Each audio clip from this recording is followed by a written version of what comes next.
வணக்கம் நேர்களே, நீங்கள் கேட்டுக்கொண்டிருப்பது அண்ணா சமுதாய வானொலி 90.4 அலைவரிசையில். இது இந்தியாவின் முதல் சமுதாய வானொலி.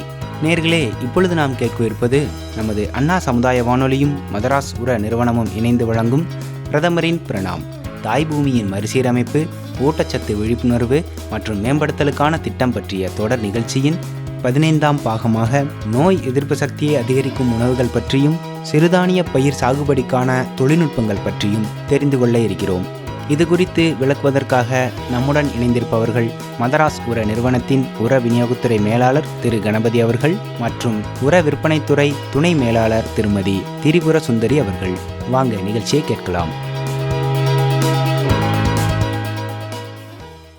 நேர்களே, முதலில் இந்த பிரதமரின் பிரணாம் திட்டம் பற்றி தெரிந்து கொள்வோம். வணக்கம் மேடம். வணக்கம் சார். நமது இந்திய அரசின் அமைச்சரவையில் பொருளாதார விவகாரங்கள் துறை 28/6/2023 அன்னைக்கு நடந்த கூட்டத்தில் பிஎம் பிரணாம் அப்படின்னு ஒரு திட்டத்துக்கு ஒப்புதல் அளிச்சிருக்கிறாங்க. அதாவது அந்த பிஎம் பிரணாம் திட்டம் அப்படின்னா என்ன, அதை கொஞ்சம் விவரமாக சொல்லுங்களேன். சொல்கிறேன் சார். பிஎம் பிரணாம் என்பது பிரதம மந்திரியின் பூமி தாயை மீட்டெடுத்தல், மண்ணின் தற்போதைய வளம் குறித்த விழிப்புணர்வு ஏற்படுத்துதல், மண்ணை ஊட்டம் ஏற்றுதல் அல்லது வளப்படுத்துதல் மற்றும் சீர்திருத்துதல், அதன் தரத்தை மேம்படுத்துதல் என்பதாகும். பூமி தாயை பாதுகாக்க எடுக்கும் இந்த உன்னத எண்ணம் என்பது நம்ம தாயை ஆரோக்கியமாக பேணுவதற்கு ஒப்பானதாக இருக்குது. அந்த வகையில் பூமி தாய் நமக்கு அதிகமான வளங்களை அள்ளித்தருவாள். நாமும் நம் பூமி தாயை காப்பது நம் ஒருவரின் கடமையாகும். அடிப்படையில் கிராமங்கள் நிலையிலிருந்து நம் அனைவரின் கூட்டு முயற்சியால் மட்டுமே இது சாத்தியமாகும். இப்போ பிரதமரின் பிரணாம் திட்டத்தின் முதன்மையான இலக்கு நீங்கள் சொல்கிறத வச்சு பார்த்தா வேளாண்மையில் அதிகப்படியாக நம்ம ரசாயன உர உபயோகம், பூச்சிக்கொல்லி உபயோகப்படுத்துகிறோம். இப்போது இந்த பிரச்சனையிலேருந்து எப்படி நம்ம வெளியே வர்றது, அதை பற்றி தான் நீங்கள் சொல்கிறீங்கன்னு நினைக்கிறேன். அதை கொஞ்சம் விரிவாக சொல்லுங்களேன். Okay sir. அதிக உணவு உற்பத்திக்காக அதிகப்படியான ரசாயன உரங்களையும் பூச்சிக்கொல்லி மருந்துகளையும் நம்ம உபயோகப்படுத்திக்கிட்டே இருந்ததோட விளைவு பூமி தன் வனப்பை இழந்து வளமையை இழந்து இருக்குது. இதனால் மண்ணின் உற்பத்தி திறனும் குறைஞ்சிருக்கு. மண் பரிசோதனை செய்து மண் பரிசோதனை முடிவுகளின்படி சமச்சீர் உபயோகத்தை கடைபிடிப்பது, நுண்ணுயிர் மற்றும் இயற்கை உரங்களை வேளாண்மையில் பயன்படுத்துவதால் மண்ணின் ஊட்டச்சத்தை பராமரிக்கலாம். அது மட்டும் இல்லாமல் இவற்றுடன் இயற்கை வேளாண்மை, அங்கக வேளாண்மை இந்த மாதிரி முறைகளையும் நம்ம கடைபிடிக்கலாம். இயற்கை வளங்களையும் பராமரிக்கவும் பாதுகாக்கவும் புதிய தொழில்நுட்பங்களான ஒருங்கிணைந்த வேளாண் முறைகளையும் நுண்ணிய நீர் பாசன உத்திகளையும், மூடாக்கு போடுதல், குறைந்த உழவியல் வேளாண்மை, உழவில்லா வேளாண்மை, பயிர் சுழற்சி போன்ற முறைகளையும் வேளாண் பெருமக்கள் உபயோகிக்கலாம். நிலையான நீண்ட நாட்களுக்காக நிற்பதற்கான வேளாண் உத்திகளை கடைபிடிக்க நாம் மாறுவதன் மூலம் மண்ணின் வளத்தை நம்மளால் பெருக்க முடியும். சுற்றுப்புற சூழலில் ஏற்படும் மாசுவையும் கட்டுப்படுத்தலாம். நீண்ட நாள் உணவு உற்பத்திக்கு உறுதியும் அளிக்க முடியும். நாம் முன்னோக்கி செல்லவும் இதனால் ஏதுவாக இருக்கும். சுற்றுப்புற சூழலின் வளத்தையும் மண்ணின் வளத்தையும் பாதுகாக்க மிக முக்கியமான சமச்சீர் உர விநியோகம் என்பது வேளாண்மையில் ஒரு முக்கிய பங்காக இருக்குது. அத்தியாவசியமான பயிர்களுக்கு தேவையான சத்துக்களை சரியான அளவில், சரியான விகிதத்தில், சரியான காலத்தில், சரியான உபயோக முறைகளை பயன்படுத்தி அளிப்பதே சமச்சீர் உர உபயோக முறை என்பதாகும். அந்தந்த முறைகளை பயன்படுத்தி அந்தந்த மாநிலங்களில் உள்ள வேளாண் பல்கலைக்கழகங்கள், வேளாண் அறிவியல் கழகங்கள் பரிந்துரை செய்த உர அளவுகளை அந்தந்த பயிர்களுக்கும் இடங்களுக்கும் தேவையான அளவை பரிந்துரை செய்திருக்கிறாங்க. பரிந்துரைக்கப்பட்ட உர விநியோக அளவுகளை நம்ம சரியாக பயன்படுத்தினால் நமக்கு அதிக மகசூலும் கிடைக்கும். தானியங்களின் உற்பத்தி, பொருட்களின் உணவுகளின் தரமும் மேம்படும். நல்ல வளமான மண்ணில் விளைவிக்கப்பட்ட பழங்கள், காய்கறிகள், தானியங்கள் அனைத்திலும் முக்கியமான சத்துக்களும் அதில் பொதிந்திருக்கும். தரமும் சிறப்பானதாக இருக்கும். அதனோட ருசியும் நல்லா இருக்கும். மேம்படுத்தப்பட்ட மகசூல், விளைச்சலின் தரம் விவசாயிகளுக்கு அதிக லாபங்களையும் பெற்றுத்தரும். இது சந்தையில் அதிக விலையையும் பெற்றுத்தரும். அதிக அளவு விளைப்பது மட்டுமின்றி சிறப்பான ஊட்டச்சத்து பொருந்திய உணவுப் பொருட்களை விளைவிக்கவும் இது ஏதுவாக இருக்கும். இதனால் இரு சாரருக்கும் பலனளிக்கக்கூடிய வெற்றியாகும் இந்த அணுகுமுறை. விவசாயிகளின் சுற்றுப்புற சூழல் மட்டும் இல்லாமல் நம்ம எல்லாருக்குமே நல்ல ஒரு உதவியாக பயன்படுற மாதிரி இருக்குது. உரங்களை சீரிய முறையில் முறையாக உபயோகப்படுத்தினால் நல்ல மகசூல் பெறுவது மட்டுமின்றி நமது விளைநிலங்களும் வளமானதாக விளங்கி அடுத்த தலைமுறைக்கு உதவிகரமாகவும் இருக்கும். அதனால் நான் எல்லாரும் தொடர்ந்து சமச்சீர் உர நிர்வாகத்தை கடைபிடிப்பதன் மூலம் வளமான நீடித்த நிலையான வேளாண்மையை தொடர்ந்து நல்ல எதிர்காலத்திற்கும் ஆதரவளிக்கலாம், மாற்றத்தின் அங்கமாகவும் நாம் விளங்கலாம். சரியாக சொன்னீங்க மேடம். இப்போ நீங்கள் சொல்கிறது எல்லா துறைகளையும் ஒருங்கிணைந்து இப்போ இன்றைய காலகட்டத்துக்கு என்ன செய்யணுமோ அதை விரிவாக இதை சொல்லியிருக்கிறீங்க. மிகச்சிறப்பான செயல்.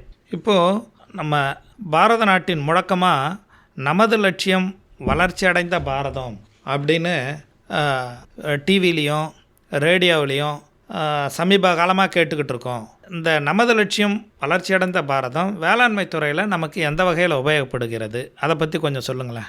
இது பிரதமரின் அந்த பிரணாம் என்ற திட்டத்தையும் வேளாண்மையில் ட்ரோன்களின் உபயோகத்தினை மக்களுக்கு ஊக்குவிப்பதும் ஆகும். இந்திய அரசின் மூலம் நமது இலக்கு வளர்ச்சியடைந்த பாரதம் என்ற யாத்திரையின் மிக முக்கிய நோக்கமாகவே தான் இருக்கு. சமச்சீர் உர உபயோக முறையை கடைபிடித்தல் என்ற நோக்கத்திற்காகவும் நானோ ஃபெர்டிலைசர் உபயோகத்தினை இந்திய அரசின் உரத்துறையானது வேறுபட்ட துறைகளையும் ஒருங்கிணைச்சிருக்காங்க. அதில் உர உற்பத்தி நிறுவனங்கள், பிரதமரின் விவசாய செழுமை நிலையங்கள், வேளாண் அதிகாரிகள் மற்றும் சிறப்பு அதிகாரிகளை இந்த திட்டத்துக்காக ஈடுபடுத்தி இருக்கிறாங்க. பிரதமரின் பிரணாம் திட்டத்தின் முத்தாய்ப்பு என்ன என்று கேட்டிங்கன்னா ட்ரோன்களின் உபயோகம்தான். அதில் ட்ரோன் மூலமாக செயல் விளக்கம் செய்து மக்களுக்கு காண்பிக்கிறாங்க. இதில் நானோ யூரியா, நானோ டிஏபி, நீரில் கரையும் திரவ பூச்சிக்கொல்லி, பூஞ்சான் கொல்லிகள் போன்றவைகளை வேறுபட்ட பயிர்களில், மரப்பயிர்களில், தோட்டங்களில், தோட்டக்கலை பயிர்களில் தெளித்து காண்பிக்கிறாங்க. இந்த முன்னெடுப்பு ஆயிரக்கணக்கான ட்ரோன்களை செயல் விளக்கத்தில் இறக்கி இருக்கிறாங்க.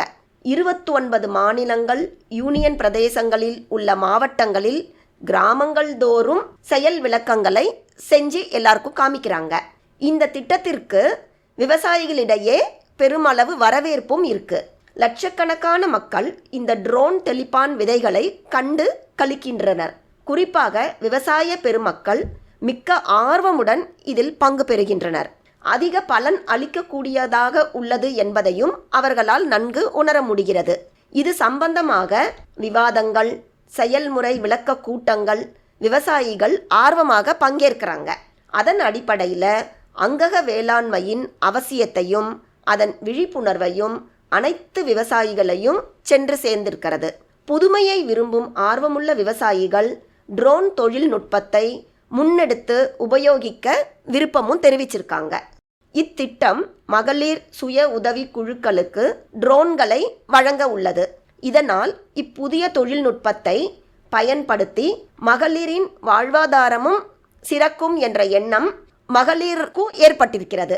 இதில் பிரதமரின் ட்ரோன் தீதி திட்டம் அப்படின்னு சொல்கிறாங்களே, அதுவும் இது கூட சேர்ந்ததுங்களா? ஆமாங்க சார். பிரதமரின் வேளாண்மை செழுமை நிலையங்கள் நமது லட்சியம் வளர்ச்சியடைந்த பாரத திட்டத்தின் பலன்களை விவசாயிகளுக்கு கொண்டு செல்ல பேருதவியாக இருந்து வருகிறது. பிரதமரின் வேளாண்மை நிலையங்களில் செயல்பாடு ஒரு கூட்டு முயற்சியாக இந்த முன்னெடுப்பில் காண முடிகிறது. நமது லட்சியம் வளர்ச்சியடைந்த பாரதம் என்ற யாத்திரை இந்த பயணம் வெறும் பயணம் மட்டும் இல்லை. இது புரட்சிகர நவீன விவசாயத்தின் புதிய பரிணாம வளர்ச்சியாகவும் முன்னேற்ற பாதையின் அடுத்த கட்டமாகவும் இது அறியப்படுகிறது. ட்ரோன் தொழில்நுட்பத்தை ஊக்கப்படுத்துவதன் மூலமாக நானோ உரங்கள் நிலைநிறுத்தப்பட்டு நிலையான விவசாய உத்திகள் பற்றிய விழிப்புணர்வு மட்டுமின்றி விவசாயிகளை ஊக்கமும் உற்சாகமும் ஊட்டுகிறது. நவீனங்களை கடைபிடித்து இயற்கையோடு இணைந்து வளர்ச்சியடைய எதிர்காலங்களில் உதவிகரமாக இருக்கும் என திட்டவட்டமாக எல்லோரும் நம்புறாங்க. இந்த வேளாண்மை புரட்சி வெளிப்படும் போது நமது லட்சியம் வளர்ச்சியடைந்த பாரதம் என்ற பயணம் நம் நாட்டின் வளர்ச்சிக்கு வித்தாகவும் உறுதுணையாகவும் விளங்கும் என்பதற்கு சான்றாகவும் இது இருக்குது. இதன்படி இந்தியா வளர்ச்சியடைந்த நாடாகவும் வேளாண்மையில் நீடித்த நிலையான நாடாக விளங்கும் என்றும் தெள்ளத் தெளிவாக நம் கண்முன் காணப்படுது. மிக சிறப்பாக சொன்னீங்க மேடம். இந்த பாரத பிரதமரின் பிரணாம் திட்டமும் நமது லட்சியம் வளர்ச்சியடைந்த பாரதம், இதில் ட்ரோன்களின் உபயோகம், சமச்சீர் உர விநியோகம், இதை பற்றி தெளிவான ஒரு எண்ணங்களை சிறப்பாக செய்தீங்க. நன்றி. நன்றி சார். நேர்களே, தொடர்ந்து நோய் எதிர்ப்பு சக்தியை அதிகரிக்கும் உணவுகள் பற்றி தெரிந்து கொள்வோம். நோய் எதிர்ப்பு சக்தியை அதிகரிக்கும் உணவுகள். நோயற்ற வாழ்வே குறைவற்ற செல்வம் என்பது நம் முன்னோர்களின் வாக்கு. நோய் இல்லாமல் வாழ வேண்டுமென்றால் உணவே மருந்து என்பதை தாரக மந்திரமாக எண்ணி உணவு கட்டுப்பாட்டை கடைபிடிக்கணும். நமது உடலை பாதிக்கக்கூடிய கிருமிகளிலிருந்து நம்ம தற்காத்து கொள்ளணும்னா நமது உடலில் நோய் எதிர்ப்பு சக்தியானது வலிமையாக இருக்கணும். நோய் எதிர்ப்பு மண்டலமானது தீங்கு செய்யும் பாக்டீரியா, வைரஸ், பூஞ்சை மற்றும் ஒட்டுண்ணிகளிடமிருந்து நம்மை பாதுகாக்கிறது. நமது உடலை நோயிலிருந்து பாதுகாப்பு கொள்ள நமது நோய் எதிர்ப்பு மண்டலம் வலுவாக இருக்கணும். நோய் எதிர்ப்பு மண்டலம் என்பது இரத்த வெள்ளை அணுக்கள், நோய் எதிர்ப்பு செல்கள் மற்றும் உறுப்புகள் சேர்ந்த ஒரு அமைப்பு. நம்முடைய உடலில் உள்ள வெள்ளை மற்றும் இரத்த சிவப்பு அணுக்கள், ஆன்டிபயோட்டிக் மற்றும் நிணநீர் அணுக்கள் உள்ளிட்ட பாகங்கள் தான் உடலின் நோய் எதிர்ப்பு சக்தியை உருவாக்குகிறது. நம் உடலில் உள்ள நோய் எதிர்ப்பு சக்தியை 2 வகைகளாக பிரிக்கலாம். ஒன்று இன்னேட் எனப்படும் நோய் எதிர்ப்பு சக்தியாகும். நாம் பிறக்கும்போது நம் உடலில் காணப்படும். இது பொதுவான நோய் எதிர்ப்பு சக்தியானது பாக்டீரியா, வைரஸ் போன்ற கிருமிகள் நம் உடலில் நுழையும் போது அதை எவ்வித பிரச்சனையும் இல்லாமல் வெளியேற்றி நமது உடலை நோயிலிருந்து பாதுகாக்கும் திறன் கொண்டது. இதனை முதல் நிலை போர் வீரர்கள் என்று கூறலாம். 2வது அடாப்டிவ் எனப்படும் நோய் எதிர்ப்பு சக்தியாகும். இது கொரோனா போன்ற நோய்களை உருவாக்கக்கூடிய நோய்க்கிருமிகள் புதிதாக நம் உடலில் நுழையும் போது அவற்றை எதிர்த்து போராடுவதற்கு தேவையான எதிர்ப்பணுக்களை உற்பத்தி செய்து கொள்ளும் திறன் கொண்டவை. கடந்த 3 வருடங்களாக கொரோனா வைரஸின் தாக்குதல் உலகையே முடக்கிவிட்டது. முகக்கவசம் அணிதல், சமூக இடைவெளியை பின்பற்றுதல் மற்றும் தடுப்பூசி மூலம் இந்த வைரஸ் தொற்றிலிருந்து நம்மை பாதுகாப்பு கொள்ளலாம். இதோடு நாம் நமது உணவு பழக்க வழக்கத்திலும் கவனம் செலுத்தணும். புரதம், உயிர்ச்சத்து, ACDE தாது உப்புக்களான துத்தநாகம், செலினியம், நார்ச்சத்து மற்றும் நன்மை செய்யும் பாக்டீரியாக்கள் நிறைந்த உணவுகள் நமது நோய் எதிர்ப்பு சக்தியை அதிகரிக்கும் உணவுகளாகும். நமது உடலில் உள்ள செல்கள் உருவாவதற்கு புரதச்சத்து தேவைப்படுது. செல்கள் சேர்ந்து திசுக்களும், திசுக்கள் சேர்ந்து நமது உடலில் உள்ள தசைகள் மற்றும் உள்ளுறுப்புகளும் உருவாகின்றன. மேலும் நோய் எதிர்ப்பு சக்தியை உருவாக்கக்கூடிய வெள்ளை அணுக்கள், இரத்த சிவப்பு அணுக்கள் மற்றும் நோய் எதிர்ப்பு மண்டல உறுப்புகளுள் செல்கள் அடிப்படையாகும்.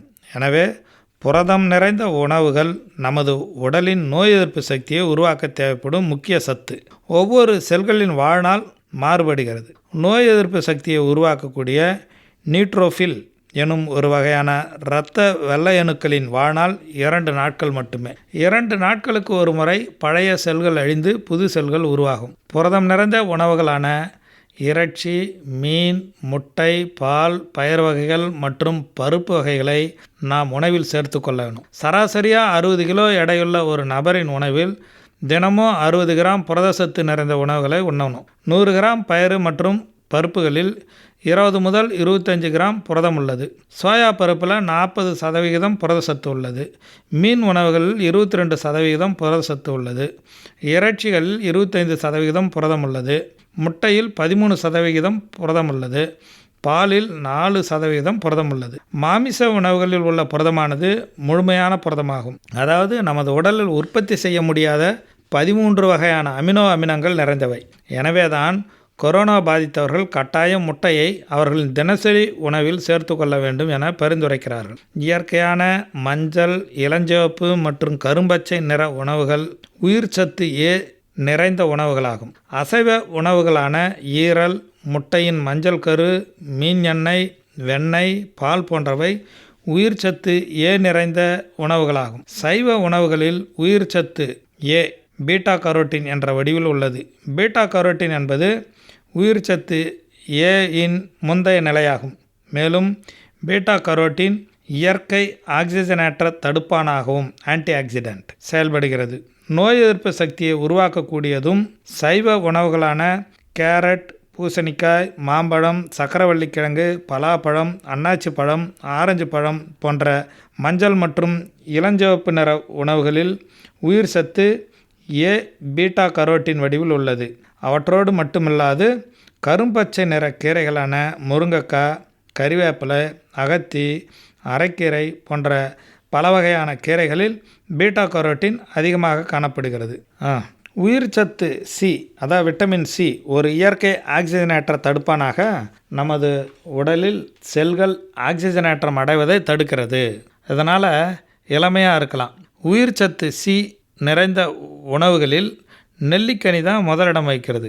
இத்தனை நற்குணங்கள் நெல்லிக்கனியில் இருப்பதால் தான் அரசர் அதியமான் வாழ்நாளை அதிகரிக்கும் என ஔவையாருக்கு நெல்லிக்கனியை வழங்கினார். மேலும் எலுமிச்சை, ஆரஞ்சு மற்றும் கொய்யாப்பழம் போன்ற உணவுகளில் விட்டமின் சி நிறைந்துள்ளது. தினமும் ஒரு ஆப்பிள் உண்பதால் உயிர்ச்சத்து சி, அதாவது விட்டமின் சி, ஒரு இயற்கை ஆக்சிஜனேற்ற தடுப்பானாக நமது உடலில் உள்ள செல்கள் ஆக்சிஜனேற்றம் அடைவதை தடுக்கிறது. இதனால் இளமையாக இருக்கலாம். உயிர்ச்சத்து சி நிறைந்த உணவுகளில் நெல்லிக்கனி முதலிடம் வகிக்கிறது. இத்தனை நற்குணங்கள் நெல்லிக்கனியில் இருப்பதால் தான் அரசர் அதியமான் வாழ்நாளை அதிகரிக்கும் என ஔவையாருக்கு நெல்லிக்கனியை வழங்கினார். மேலும் எலுமிச்சை, ஆரஞ்சு மற்றும் கொய்யாப்பழம் போன்ற உணவுகளில் விட்டமின் சி நிறைந்துள்ளது. தினமும் ஒரு ஆப்பிள் உண்பதால் மருத்துவரை பார்க்க வேண்டிய அவசியமில்லை என்ற ஆங்கிலத்தில் ஒரு பழமொழி உண்டு. நாம் அன்றாடம் ஒரு நெல்லிக்கனியை உண்பதால் உடல் ஆரோக்கியமாக இருக்கும், மருத்துவரை நாட தேவையில்லை என்பது நம் தமிழர்களின் முதுமொழியாகும். உயிர்ச்சத்து டி நோய் எதிர்ப்பு சக்தியை அதிகரிக்கும் சத்துக்களில் ஒன்றாக கருதப்படுகிறது. விட்டமின் டி வெயிலின் மூலம் புற ஊதா கதிர்களானது நமது உடம்பில் படும்போது நமது தோலானது உயிர்ச்சத்து டியை உற்பத்தி செய்து கொள்ளும் திறன் வாய்ந்தது. வெளிர் நிற தோலுடையவர்கள் அன்றாடம் 15 நிமிடங்கள் வெயிலில் நின்றால் போதுமானதாகும். கருமையான நிற தோலுடையவர்கள் தினமும் 1 மணி நேரம் வெயிலில் நிற்க வேண்டும். காலையில் 11 மணி முதல் மாலை 2 மணிக்குள் அடிக்கும் வெயிலில் நடக்க வேண்டும். இவ்வாறு செய்யும்போது நமது உடலுக்கு தேவையான உயிர்ச்சத்து டி கிடைக்கும். உணவுகளில் அரிதாகவே டி சத்து உள்ளது. காளான், சாலை மீன், பாலாடை, முட்டையின் கரு, மீனெண்ணெய், வெண்ணெய், நெய் போன்ற உணவுகளில் உயிர்ச்சத்து டி உள்ளது. உயிர்ச்சத்து இ விட்டமின் இ இயற்கை ஆக்சிஜனேற்ற எதிர்காரணி.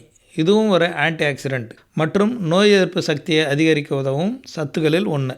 பாதாம் பருப்பு, மீனெண்ணெய், நிலக்கடலை, பசலக்கீரை மற்றும் தவிட்டு எண்ணெய் போன்றவை உயிர்ச்சத்து ஈ நிறைந்த உணவுகளாகும். துத்தநாக சத்தானது கொண்டக்கடலை, நிலக்கடலை, பாதாம் பருப்பு, பூசணி விதை, காளான் மற்றும் முந்திரி பருப்பு போன்ற உணவுகளில் உள்ளது. செலினிய சத்தானது காளான், நிலக்கடலை, மீன், முட்டை, பூண்டு மற்றும் சிவப்பரிசி போன்ற உணவுகளில் உள்ளது. நமது உணவில் உள்ள நன்மை செய்யும் நுண்ணுயிர்கள் நமது நோய் எதிர்ப்பு சக்தியை அதிகரிப்பதில் முக்கிய பங்கு வகிக்கிறது. நமது வயிற்றிலுள்ள நன்மை செய்யும் நுண்ணுயிர்கள் தீமை செய்யும் நுண்ணுயிர்கள் உடலில் தங்கி இனப்பெருக்கம் செய்வதை தடுக்கிறது. தயிர், கூழ், களி, இட்லி மற்றும் நீராகாரம் போன்றவை நன்மை செய்யும் நுண்ணுயிர்கள் நிறைந்த உணவுகளாகும். இவற்றில் ஒன்றை நமது அன்றாட உணவில் சேர்த்து கொள்ளணும். நன்மை செய்யும் நுண்ணுயிருக்கு நாம் உண்ணும் நார்ச்சத்து தான் சிறந்த உணவாகும். எனவே நார்ச்சத்து நிறைந்த உணவுகளை நாம் அன்றாட உணவில் சேர்த்து கொள்ள வேண்டும். காய்கறிகள், கீரைகள், பழங்கள், முழு தானியங்கள் மற்றும் பயிர் வகைகள் நார்ச்சத்து நிறைந்த உணவுகளாகும். மேலும் நமது தினசரி உணவில் சேர்க்கக்கூடிய வாசனை பொருட்களான மஞ்சள், மிளகு, சீரகம், சோம்பு, லவங்கப்பட்டை, கிராம்பு போன்றவைகளும் நோய் எதிர்ப்பு சக்தியை அதிகரிக்கக்கூடியதும் நுரையீரலை பலப்படுத்துவதும் ஆகும். இத்தகைய உணவுகளை நமது அன்றாட உணவில் சேர்த்து கொண்டு நோய் தாக்குதலிருந்து நமது உடலை பாதுகாத்து ஆரோக்கியமாக வாழ்வோம். நன்றி. நேர்களே, தொடர்ந்து சிறுதானிய பயிர் சாகுபடிக்கான தொழில்நுட்பங்கள் பற்றி தெரிந்து கொள்வோம். சார், சிறுதானிய பயிர்களை பற்றி கொஞ்சம் நீங்கள் விரிவாக சொன்னீங்கன்னா நல்லாயிருக்கும். இன்றைய காலகட்டத்தில் சிறுதானியங்களை தான் எல்லாருமே உபயோகப்படுத்துகிறாங்க. அதனால் அதுக்கான சாகுபடி அதோட தொழில்நுட்பங்கள் ஏதாவது இருக்குதானு நீங்கள் சொன்னீங்கன்னா நல்லாயிருக்கும். உண்மைதான் மேடம். தமிழ்நாட்டில் சிறுதானியங்கள் 1960ஆம் ஆண்டுகளில் 20 லட்சம் ஹெக்டரில் சாகுபடி செய்யப்பட்டு தற்போது 7.5 லட்சம் ஹெக்டரில் தான் சாகுபடி செய்கிறாங்க. அது தொடர்ந்து குறைந்து கொண்டே வந்திருக்கிறது. அதோட சாகுபடியோட நிலப்பரப்பு குறைந்து கொண்டே வந்திருக்கிறது. இதற்கு காரணம் என்னவென்றால் நம்மளுடைய கான்சன்ட்ரேஷன் எல்லாமே உணவு உற்பத்தி பெயரான நெல் உற்பத்தியில் அதிகமாக இருந்ததுனால சிறுதானியங்களில் நம்ம கவனம் குறைஞ்சிட்டது. அதனால் சிறுதானியங்கள் பயிரிட்ட இடங்களில் நெல் பயிரிடப்பட்டு வருவதனால சிறுதானியங்களான சோளம், கம்பு, கேழ்வரகு, சாம, வரகு, குதிரைவாலி, திணை மற்றும் பனிவரகு இவற்றின் உற்பத்தி நாளுக்கு நாள் குறைந்து கொண்டே வந்திருக்கிறது. இதனுடைய தேவை தற்காலங்களில் இது முக்கியமாக கருதப்படுகிறது. இந்த ஆண்டு 2023ஆம் ஆண்டு சிறுதானிய பயிர்களின் ஆண்டாகவும் மத்திய அரசு உலக நாடுகளில் அறிவித்திருக்கிறது. நமது மாநிலத்தில் 45% மேலான பெண்கள் மற்றும் குழந்தைகள் ஊட்டச்சத்து குறைபாடு உள்ள பிரச்சனைகளால் பாதிக்கப்பட்டிருக்கிறாங்க. இதற்கு சிறுதானிய உணவுகளை கொடுத்தால் இந்த பாதிப்புகளும் ஊட்டச்சத்து குறைபாடுகளும் நாம் தவிர்க்கலாம். சிறுதானியங்கள் உடல் நலத்திற்கு கேடு விளைவிக்கும் நுண்கிருமிகளின் வளர்ச்சியினை தடுத்து பெருங்குடலின் செயல்பாட்டை சீராக்குது. உடல் நலத்துக்கு ஏதுவான கிருமிகளை வளர்ச்சியை இந்த சிறுதானிய உணவுகள் தூண்டுது. உடல் சுறுசுறுப்பாக இருக்கிறதுக்கு காரணமான செராட்டினின் என்ற சுரப்பி உற்பத்தி ஆவதற்கு இது உதவுது. சிறுதானியங்களில் மக்னீசியம் அதிக அளவு காணப்படுவதால் இது தீவிர ஆஸ்துமா குறைபாட்டையும் ஒற்றை தலைவலியும் தடுக்குது. இரத்த அழுத்தத்தை சீராக்குவதால் இதயம் சார்ந்த நோய்களிலிருந்தும் பாதுகாப்பு நமக்கு கொடுக்குது. இவற்றில் நயாசின் என்ற விட்டமின் அதிக அளவு இருப்பதால் கொழுப்பு சேர்வதை குறைக்கிறது. அன்றாடம் சிறுதானியங்களை பயன்படுத்துவோருக்கு 2ஆம் வகை, அதாவது இன்சுலின் சார்ந்த 2ஆம் வகை சர்க்கரை நோய் வருவதில்லை. சிறுதானியங்களை அதிக அளவில் உணவு பயன்பாட்டில் சேர்க்கும் பொழுது இரத்தத்தில் சர்க்கரையின் அளவு கட்டுப்பாட்டுக்குள் வைத்திருக்க உதவுகிறது. ஊட்டச்சத்து குறைவினால் குழந்தைகளுக்கு ஏற்படும் நோய்கள் வராமல் இருப்பதற்கு இந்த சிறுதானிய உபயோகம் பெரிதும் பயன்படுகிறது. சிறுதானிய பயன்பாட்டினால் பெண்களுக்கு பித்தப்பையில் கற்கள் வருவது தடுக்கப்படுகிறது. அதிக அளவு நார்ச்சத்து மிகுந்த சிறுதானியங்கள் புற்றுநோய் வருவதை தடுக்கிறது. உடல் பருமன் கொண்டவர்கள் சிறுதானியங்களை பயன்படுத்தும் போது உடல் எடை சீராக குறைகிறது. சார், நீங்கள் சொல்கிறதெல்லாம் கேட்கும்போது எவ்வளோ சிறுதானியங்கள் நம்மளுக்கு உபயோகமாக இருக்குன்றது தெரியறது. நீங்கள் ஒன்றுத்தை பற்றியும் இந்த சோளம் இந்த மாதிரி ஒரு சிறுதானியத்தை பற்றியும் நீங்கள் விளக்கமாக சொன்னீங்கன்னா இன்னும் நல்லாயிருக்கும் சார். இந்த சிறுதானிய சாகுபடி தற்போது பெருமளவில் உபயோகப்படுத்தப்பட்டு வருகிறது. இப்போ சோளத்தை எடுத்துக்கின்னா சோளத்தில் மிகுந்த அளவு புரதம் இருக்குது, மாவுச்சத்து இருக்குது, நார்ச்சத்து இருக்குது, உயிர் சத்துக்களான விட்டமின்கள் மற்றும் தாது உப்புகளும் மிக குறைந்த அளவில் கொழுப்பு சத்தும் கொண்டுள்ளதால் மனித உடலுக்கு சிறந்த சத்துள்ள உணவாக பயன்படுத்தப்பட்டு வருகிறது. சோளத்தில் டேனின் அளவு குறைவாக இருப்பதால் கால்நடைகளுக்கு உலர்ந்த சோளத்தட்டு தீவனமாகவும் தானியம் சிறந்த உணவாகவும் பயன்படுகிறது.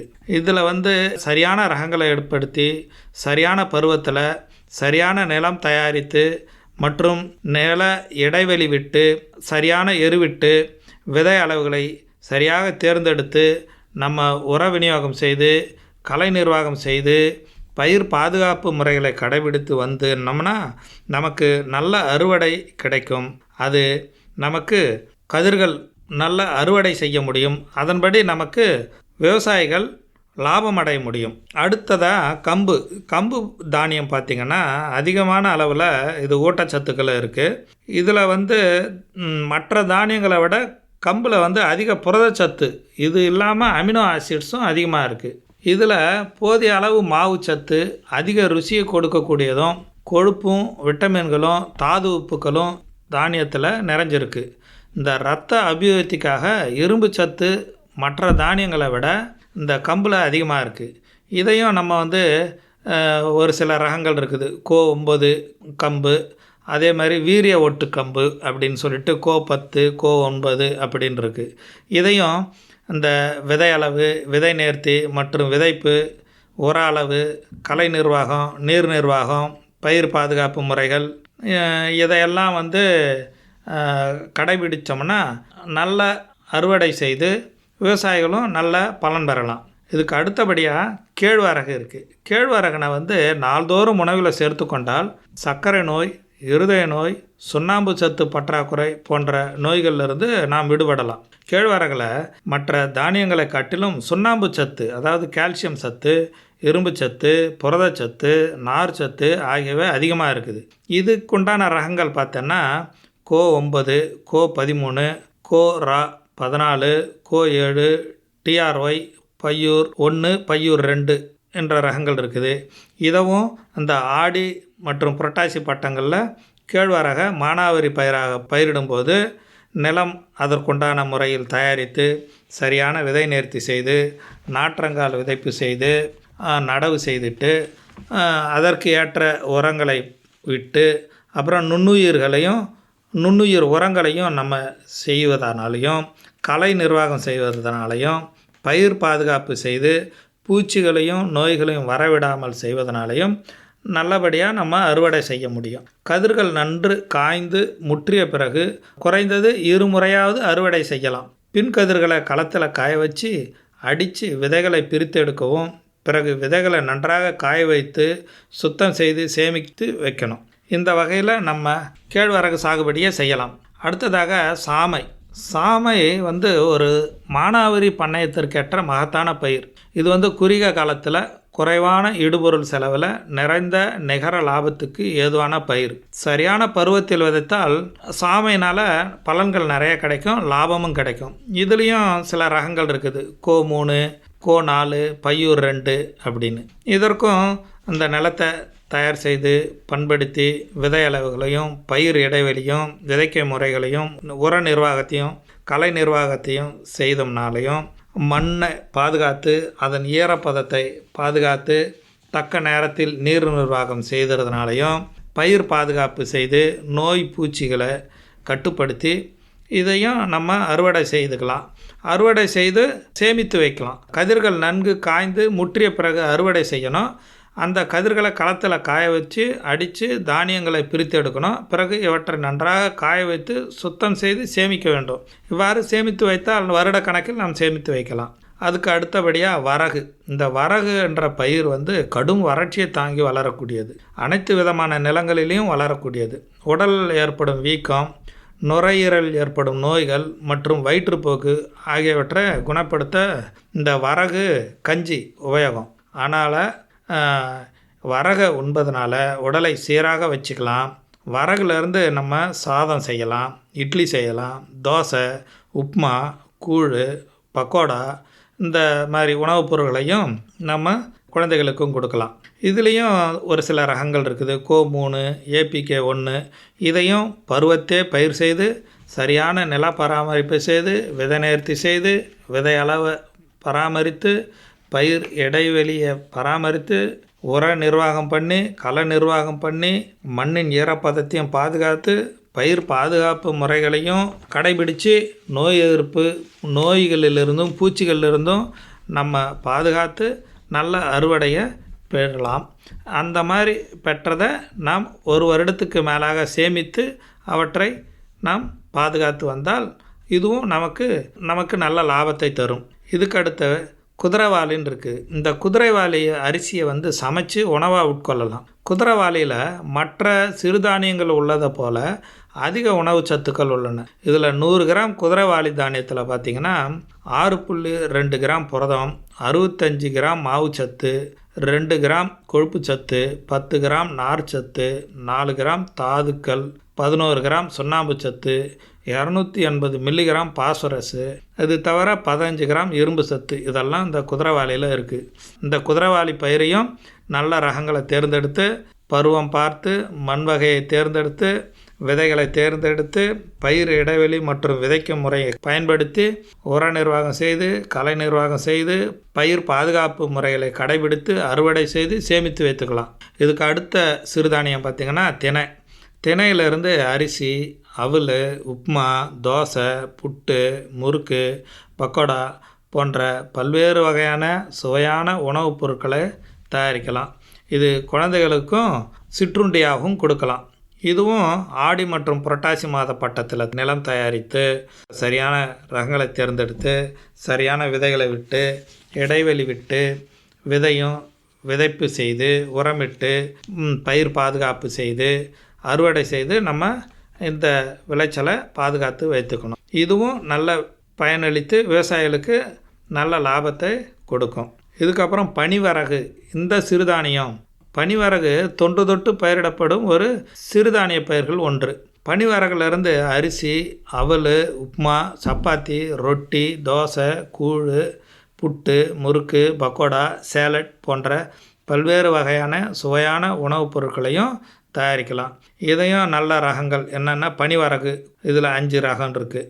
இது இதையும் பருவத்தை ஆடி பட்டம் அல்லது புரட்டாசி பட்டம் இந்த பட்டங்களில் விதைச்சு விதை நேர்த்தி செய்து உரமிட்டு பயிர்களை நிர்வாகம் பண்ணி பயிர் பாதுகாப்பு செய்து அறுவடை செய்தால் நல்ல லாபம் கிடைக்கும். இந்த வகையில் சிறுதானிய பயிர்களை உழவர் பெருமக்கள் சிறுதானியங்களில் சிறந்த ரகங்களை தேர்வு செய்து பயிரிட்டு நல்ல லாபம் ஈட்டுமாறு இதன் வழியாக நாம் கேட்டுக்கிறோம். நன்றி. ரொம்ப உபயோகமான தகவலாக நீங்கள் சொல்லியிருக்கிறீங்க சார். நன்றி. நன்றி. நேர்கள் இதுவரை கேட்டது அண்ணா சமுதாய வானொலி மற்றும் மதராஸ் உர நிறுவனம் இணைந்து வழங்கிய பிரதமரின் பிரணாம் திட்டம் பற்றிய தொடர் நிகழ்ச்சியின் 15ஆம் பாகம். மீண்டும் அடுத்த நிகழ்ச்சியில் சந்திப்போம். நன்றி, வணக்கம்.